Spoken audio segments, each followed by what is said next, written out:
আস্তে আস্তে জিয়াদ ভাই আপনি এসে দেখেন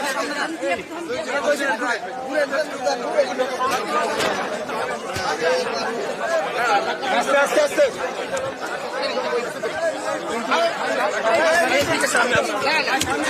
রেডি রেডি রেডি রেডি যাচ্ছি যাচ্ছি যাচ্ছি বলেন মানে আপনার এই অনুভূতি আপনি প্রকাশ করেন।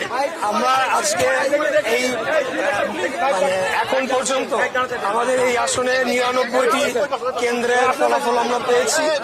আমাদের এখানে 100টি কেন্দ্র রয়েছে। এই 99টি কেন্দ্রে সর্বমোট ফলাফল অনুযায়ী আমি প্রায় 24,000 ভোটে এগিয়ে আছি। সবকিছুর মালিক মহান আল্লাহ তাআলা, সব শুকরিয়া মহান আল্লাহ তাআলার প্রতি। মহান আল্লাহ তাআলার অশেষ রহমত ছিল দেখে আজকে আমরা এখানে বিজয়ের দ্বার প্রান্তে পৌঁছে গিয়েছি। তবে এই আসন শুধু নয়, ঢাকা শহরের টোটাল ভোট অ্যানালিসিস করে দেখতে হবে। আমরা গতকাল থেকে কিন্তু অনেকগুলা অভিযোগ যে জামাতের প্রার্থীরা তারা টাকা দিয়ে ভোট কেনার চেষ্টা করছে, টাকা দিয়ে প্রশাসনকে কেনার চেষ্টা করছে। সূত্রাপুর থানার জামাতের নায়েবে আমির টাকা বিতরণ করতে গিয়ে সহকারী প্রিজাইডিং অফিসারের সাথে টাকা বিতরণ করতে গিয়ে ধরা পড়েছে এবং 2 দিনের জেলকে তাকে কারাদণ্ড দেওয়া হয়েছে। তো আমাদেরকে এখন গভীরভাবে পর্যালোচনা করতে হবে। এই সরকার বরাবরই আমরা বলে আসছি তারা পক্ষপাতিত্বমূলক আচরণ করছে, জামাত এবং এনসিপির প্রতি তারা পক্ষপাতিত্ব করেছে। এই সরকারের উপরে আমাদের আগে থেকেই আমরা বলে আসছি। তো যাই হোক, আমাদের যে সারা বাংলাদেশে যে ধানের শীষের যে জোয়ার উঠেছে, সেই জোয়ারে বর্তমান সরকার জামাত এনসিপি সবাই মিলেও কারচুপি করে আমাদেরকে ঠেকায় রাখতে পারে নাই। আগামী দিনেও পারবেন ইনশাল্লাহ। আমরা ফলাফল পর্যালোচনা করব, কোথায় কোথায় কারচুপি হয়েছে, কিভাবে হয়েছে, বা কোথাও কোথাও ইঞ্জিনিয়ারিং হয়েছে কিনা। যদি হয়ে থাকে সেটা যাতে ভবিষ্যতে না হয়, আর যদি না হয়ে থাকে তাহলে তো আলহামদুলিল্লাহ। এটি ভোটার প্রায় 3 লাখ ছিল, কিন্তু সেই তুলনায় টার্নওভার কিন্তু অনেক কম। মানে এটার কারণটা কি মনে করেন? এটার কারণ আমরা মনে করি যে আমাদের যারা প্রতিদ্বন্দ্বী রাজনৈতিক দল তারা বাড়ি বাড়ি গিয়ে একটা ভয়ভীতি প্রদর্শন করেছে। বিশেষ করে মহিলারা বিভিন্ন বাসাবাড়িতে গিয়ে তারা ভয়ভীতি দেখিয়েছে এবং ভোটারদেরকে ভোট কেন্দ্রে আসতে নিরুৎসাহিত করেছে।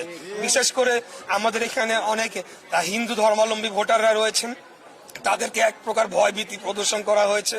কেন্দ্রে গেলে তাদের সমস্যা তৈরি হবে, তাদেরকে চিহ্নিত করে পরবর্তীতে ব্যবস্থা নেওয়া হবে, এই ধরনের ভয়ভীতি প্রদর্শন করেছে, যার কারণে ওভারঅল আর কি ভোটার টার্নআউটটা লো হয়েছে।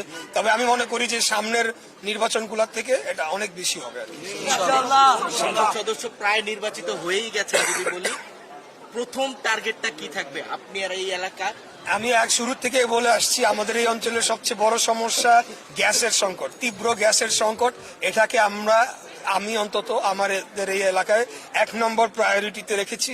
দ্রুততম সময়ে গ্যাসের সংকট এবং ওভারঅল আমাদের যে জ্বালানি সংকট রয়েছে দেশে, সেটিকে নিরসনের জন্য আমরা কাজ করব।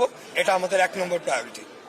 বিজয় মিছিল হচ্ছে না, মানে কোনো কারণে আপনি বন্ধ রাখবেন নাকি আগামীকাল করবেন? মানে আমাদের যারা সর্বস্তরের নেতা কর্মীরা গত 2 দিন তারা ঘুমাতে পারে নাই, তারা নিরলস পরিশ্রম করেছে, তারা ভোট কেন্দ্র পর্যবেক্ষণ করেছে, সারাদিন ভোট কন্ডাক্ট করেছে এবং বিভিন্ন জায়গায় আমাদেরকে প্রতিকূল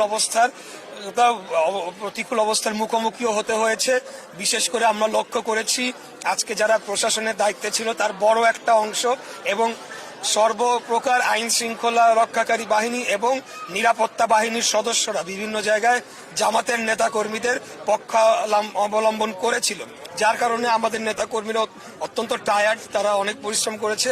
তাই আজকে এখন তারা বিশ্রাম নিবে, কালকের থেকে আমাদের বিজয় মিছিল শুরু হবে।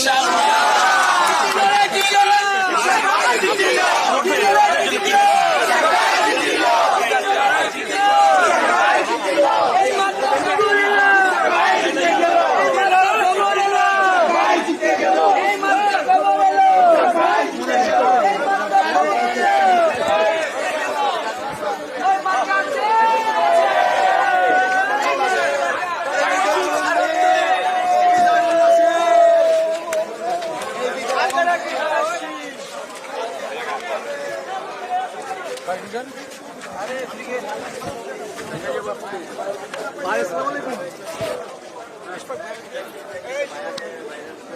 কষ্ট সার্থক